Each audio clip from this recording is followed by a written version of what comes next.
नमस्ते मित्रों, व्रत पूजा त्योहार चैनल में आपका बहुत बहुत स्वागत है। हम सुन रहे हैं दशा माता के 6वें दिन की कथा। दशा माता की कथा सुनने से सभी मनोकामनाएं, ग्रह दोष शांत होते हैं और पुत्र चाहने वाले को पुत्र प्राप्त होते हैं, धन चाहने वाले को धन मिलता है। जैसी जिसकी मनोकामना वह दशा माता अवश्य पूरी करती हैं। सुनते हैं 6वें दिन की कहानी। एक घर में देवरानी ठानी रहती थीं। उनके कोई संतान नहीं थी। वे मेहनत मजदूरी करके पेट पालती थी। एक दिन सवेरे सवेरे वे गांव में आग लेने गईं, परंतु किसी ने उनको आग नहीं दी। उस दिन गांव भर में दशा माता का पूजन था। दोनों घर आकर कहने लगी कि आज तो गांव भर में दशा रानी का पूजन हो रहा है, कोई आग नहीं देता है, क्या किया जाए। आखिर जिठानी बोली कि कुछ हानि नहीं है, हम लोगों का भी व्रत ही सही। शाम को जब आग मिलेगी तब रसोई बनाकर भोजन कर लेंगी। संध्या के समय जिठानी अपनी एक पड़ोसिन के घर आग लेने के लिए गई और पूछा कि दशा माता का पूजन करने से क्या होता है। उसने जवाब दिया कि जिस बात की इच्छा करके गंडा लिया जाए वह इच्छा पूर्ण होती है। तब जिठानी बोली कि बहन, अब की बार गंडे पड़े तब मैं भी गंडा लूंगी। जिठानी आग लेकर पड़ोसिन के घर से बाहर निकली ही थी कि गाय चराते हुए एक ग्वाला वहां से आया। ग्वाले के पीछे पीछे आ रही गाय, उसके कंधे पर एक बछड़ा था और एक गाय उसको चाटती हुई पीछे पीछे आ रही थी। पड़ोसन ने पूछा, भैया तुम्हारी गाय पहली बार ब्याई है या दूसरी बार? उसने कहा कि पहली बार। पुनः स्त्री ने पूछा कि बछड़ा है या बछिया? ग्वाले ने जवाब दिया कि बछड़ा है। तब पड़ोसन ने जेठानी से कहा कि लो, अब घर जाकर दशा रानी का गंडा ले लो। 9 दिन तक कथा दशा रानी की कहानी सुनना। 10वें दिन सिर से स्नान करके पूजन करना। दशा रानी तो 10 दिन के भीतर ही तुम्हारी सारी मनोकामना पूर्ण करेंगी। उसने अपने घर जाकर देवरानी को भी यह बात बताई। दोनों ने दशा रानी के गंडे को लिए मनौती मनाई कि हमारे संतानें पैदा होंगी तो हम सुहागिनें नौत कर विधिवत से पूजन व्रत पूर्ण करेंगे। गंडे की पूजा से पहले ही देवरानी जिठानी दोनों ही गर्भवती हो गईं। 9 महीने 9 दिन के बाद ही दोनों के गर्भ से 2 सुंदर बालक जन्मे। देवरानी ने कहा कि लड़के होने पर जो सुहागिनें नौतने की मनौती मानी थी उनको नौत देना चाहिए। जिठानी ने कहा कि अभी क्या ऐसी जल्दी पड़ी है, जब लड़के बड़े होंगे उनकी सगाई होगी उसी दिन सुहागिनें नौत देंगे। लड़के बड़े हो गए, उनका सगाई संबंध भी पक्का हो गया, फिर भी जिठानी ने सुहागिनें नहीं नौती।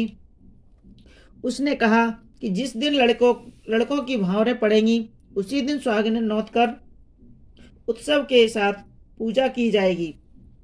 तब देवरानी बोली कि बहन, तुम चाहो तब करना, पर मैं तो मंडप के दिन ही सुहागिनें नौतूंगी। देवरानी ने जैसा कहा था वैसा ही किया। उसने मंडप के दिन ही सुहागिनें नौत दी, परंतु जिठानी ने कुछ भी परवाह नहीं की और बारात सजाकर दोनों दूल्हे ब्याने के लिए चले गए। जिस लड़के की माता ने मंडप के दिन सुहागिन नौती थी उसका तो ब्याह बड़ी धूमधाम से पूर्ण हो गया, परंतु जिसकी माता ने सुहागिनें नहीं नौती थी उसको ठीक भावरों के समय दशा रानी बीच मंडप से हर कर ले गईं। दूल्हा को एकदम गायब होते देख करके वर कन्या दोनों पक्षों में हाहाकार मच गया। लड़की की माता बड़े संकट में पड़ गई कि अब यह अधब्याही लड़की किसके सिर पर मढ़ी जाएगी। पास पड़ोसिन की चतुर स्त्रियों ने लड़की की माता को समझाया कि ब्याह का जो सीधा सामान बचा हुआ था उसे लड़की के हवाले कर दिया जाए। लड़की मंगते भिखारी को सदा व्रत देने वाली। एक दिन एक साधु तीर्थ यात्रा करता हुआ उसी गांव की ओर आया। गांव से बहुत दूर घने जंगल में एक बड़ा पीपल का पेड़ था।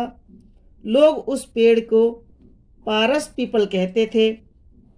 उसी पेड़ में दशा रानी का वास था। साधु चलता चलता शाम को उसी पेड़ के नीचे ठहर गया। वहां अंधेरा हो गया था। जब दिया बत्ती का समय हुआ तो झाड़ूदार ने आकर उसी पेड़ के पास मैदान में झाड़ू लगाई। फिर भिस्ती ने आकर जमीन छिड़क दी और माली ने आकर फूल बिखेर दिए। तब अनेक देवता अनेक प्रकार की पोशाकें पहने हुए आकर यथास्थान बैठने लगे।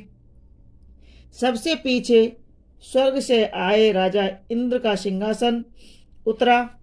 उसी के साथ अनेक अप्सराएं साज समान सहित वहां आईं और इंद्र के सिंहासन के सामने नाचने लगीं। उसी समय दशा रानी उस अधब्याहे लड़के को गोद में लिए हुए पीपल के पेड़ से उतरी। इंद्र के साथ साथ स्वर्ग से एक सुरा गऊ भी आई थी। उसने 2 कटोरा दूध दिया। लड़के ने अधब्याही के भाग का 1 कटोरा दूध अलग रख दिया और दूसरा कटोरा पी लिया। जब तक नाच तमाशा होता रहा दशा माता लड़के को गोद में लिए बैठी रहीं। सवेरा होते होते देवताओं का दरबार भंग हुआ। साधु भी वहां से चलकर गांव में चला गया। वही साधु गांव में भिक्षा मांगता मांगता उसी अधब्याही लड़की के घर आया। लड़की ने उसके लिए भोजन तैयार किया। बाबा जी भोजन करने बैठे तब लड़की ने 3 पत्तलें परोसकर एक को अधब्याही वर्ग के नाम से अलग सरका दिया। 1 पत्तल बाबा जी के सामने परोसी और 1 पत्तल उसने सामने रखी। बाबा जी ने अपने आप कहा, वह जो बात वहाँ देखने में आई थी वही बात यहाँ भी देखने में आ रही है। लड़की ने पूछा, क्या बाबा जी? बाबा जी ने बात बतलाते हुए कहा, हम बैरागी लोग ऐसी अनेक बातें कहाँ करते हैं। तुमको इन बातों से क्या प्रयोजन है? तुम तो भोजन करो। लड़की हट कर गई। फिर भी बाबा चुप रहे। तब लड़की बोली कि आप साधु हैं, मैं सती हूँ।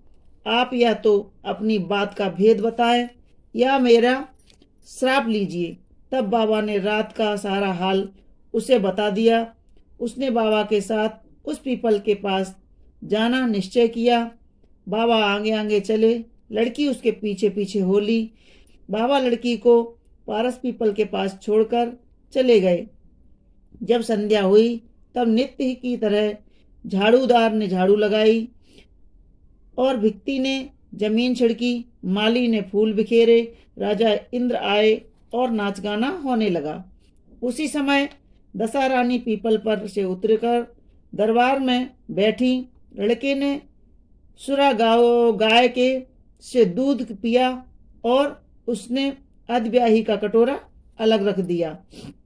ज्यों ही अपना कटोरा मुंह से लगाया त्यों ही लड़की ने कटोरा हाथ में लेकर वर के सामने आ गई। वह बोली कि आप अपना भाग लेने के लिए मैं उपस्थित हूँ, सेवा भी करूँगी। तब वह बोला, मैं दशा रानी की सेवा में रहता हूँ। अभी मुझे दरबार में जाकर उन्हीं की गोद में बैठना होगा। यदि तुम मुझको चाहती हो तो दशा रानी को प्रसन्न करके उनसे मुझको मांग लो। लड़का दशा माता की गोद में जाकर बैठा। लड़की अप्सराओं के साथ नाचने लगी। जब सवेरा हुआ तब दशा रानी ने कहा, यह नई नाचने वाली लड़की बहुत नाची है। उन्होंने कहा, मैं तुमसे बहुत प्रसन्न हूँ, मांग जो कुछ मांगना हो। लड़की ने दशा रानी से वचन ले लिया कि जो मांगूंगी सो पाऊंगी। तब उसने दौड़कर अपने पति को पकड़ लिया और कहा, मुझे यही चाहिए। दशा रानी ने कहा, तूने मांगा तो बहुत, परंतु मैं वचन दे चुकी हूँ, इस कारण तेरा वर तुझे दे देती हूँ। राजा इंद्र ने पूछा कि भगवती, यह सब क्या भेद है, जरा मुझे भी समझाइए।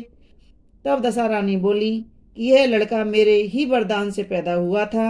इसकी माता ने मनौती मानी थी कि जब लड़का पैदा होगा तब सुहागिनों को न्योता दूंगी, परंतु उसने आज तक अपना वचन पूरा नहीं किया है। इसी कारण मैं अपने दिए हुए बालक को विवाह मंडप से हर लाई हुई थी। यह इसकी अविवाहित स्त्री है, परंतु पतिव्रता है। इसी कारण यह देव समाज में पहुंचकर मुझसे अपना पति छीन लिए जाती है। दशा रानी के ऐसे वचन सुनकर इंद्राणी सब देवताओं ने वर कन्या के ऊपर फूल बरसाए। तब तक साधु बाबा भी वहां आ गए। साधु बाबा, उसके पीछे दूल्हा और उसके पीछे लड़की, इस प्रकार तीनों गांव की ओर चले। जब वे लोग गांव के समीप पहुंचे तब लोगों ने लड़की के पिता को खबर दी कि तुम्हारी लड़की अपने दूल्हा के साथ वापस आ रही है। जिस दिन लड़की चली गई थी उसी दिन से पिता ने लज्जा के मारे बाहर निकलना बंद कर दिया था। और भी नई बातें सुनने में आई तो उसने किवाड़ बंद कर लिए थे। उसने समझा लड़की बाबा के साथ आ रही होगी। उसी संबंध में लोग मेरा उपहास कर रहे हैं, किंतु जब गांव के गणमान्य और प्रतिष्ठित लोगों ने भी उससे वही बात कही तब वह बाहर आया। जब उसने दरवाजे पर सचमुच लड़की के साथ दामाद को खड़ा देखा तब तो उसकी प्रसन्नता का पार न रहा। लड़की ने अपनी माता से कहा कि पहले वर के घर से सुहागिनों को न्योत कर बारात यहाँ आनी चाहिए। अतः लड़की के पिता ने लड़के के घर खबर भेजी। वहाँ सुहागिनों को न्योत कर बारात चली। बड़ी धूमधाम से विवाह हुआ। वर वधू दोनों अपने घर गए। तब फिर से लड़के की माता ने सुहागिनें न्योती। दशा रानी ने जैसी सती की दशा बदली वैसी सबकी बदले। कथा सुनने वाले और कहने वाले का भी कल्याण हो। बोलिए दशा मैया की जय। तो मित्रों, यह थी दशा माता की 6वें दिन की कथा।